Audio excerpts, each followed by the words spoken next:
From the start of this process, I was determined to carry out my responsibility as police commissioner unaffected by public opinions demanding one outcome over another. I examined the totality of the circumstances and relied on the facts. And I stand before you today confident that I have reached the correct decision. And that has certainly not made it an easy decision. I served for nearly 34 years as a New York City cop before becoming police commissioner. I can tell you that had I been in Officer Pantaleo's situation, I may have made similar mistakes. And had I made those mistakes, I would have wished I had used the arrival of backup officers to give the situation more time to make that arrest. And I would have wished that I had released my grip before it became a chokehold. Every time I watch that video, I say to myself, as probably all of you do, to Mr. Garner, don't do it. Comply. To Officer Pantaleo, don't do it. I said that about the decisions made by both Officer Pantaleo and Mr. Garner. But none of us can take back our decisions, most especially when they lead to the death of another human being. I was not in Officer Pantaleo's situation that day. I was chief of patrol, and later that year, chief of department. In that position, I proposed our neighborhood policing model so that the same cops would be in the same neighborhoods every day, so that relationships would replace preconceptions, so that problem solving and prevention would become tools officers were trained in and supported in using. And therefore, one of the great challenges of the police profession here in New York City and elsewhere will always remain arresting someone who intends to resist that arrest. Communication and de-escalation techniques are employed where possible, but more often than the police and the public alike would prefer, varying levels of force are used to ensure compliance. Society gives our police the legal authority to use acceptable levels of force when necessary, because police cannot otherwise do their job.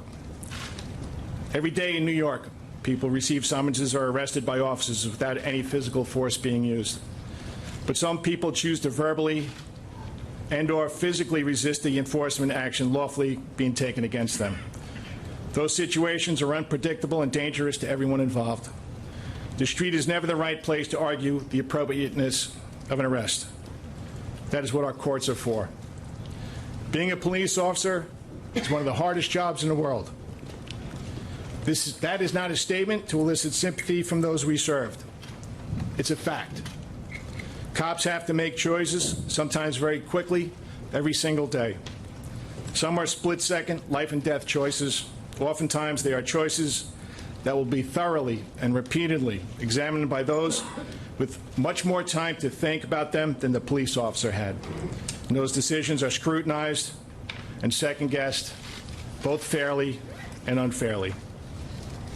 No one believes that Officer Pantaleo got out of bed on July 17, 2014, thinking he would make choices and take actions during an otherwise routine arrest that would lead to another person's death.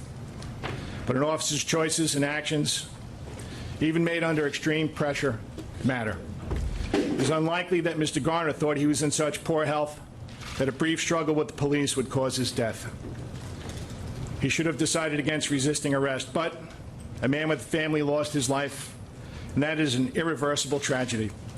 And a hardworking police officer with a family, a man who took this job to do good, to make a difference in his home community, has now lost his chosen career. And that is a different kind of tragedy. In this case, the unintended consequence of Mr. Garner's death must have a consequence of its own. Therefore, I agree with the Deputy Commissioner of Trials' legal findings and recommendations. It is clear that Daniel Pantaleo can no longer effectively serve as a New York City police officer.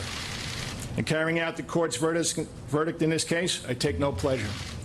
I know that many will disagree with this decision, and that is their right. There are absolutely no victors here today. Not the Garner family, not the community at large, and certainly not the courageous men and women of the police department who put their own lives on the line every single day in service and to the people of this great city. Today is a day of reckoning, but can also be a day of reconciliation.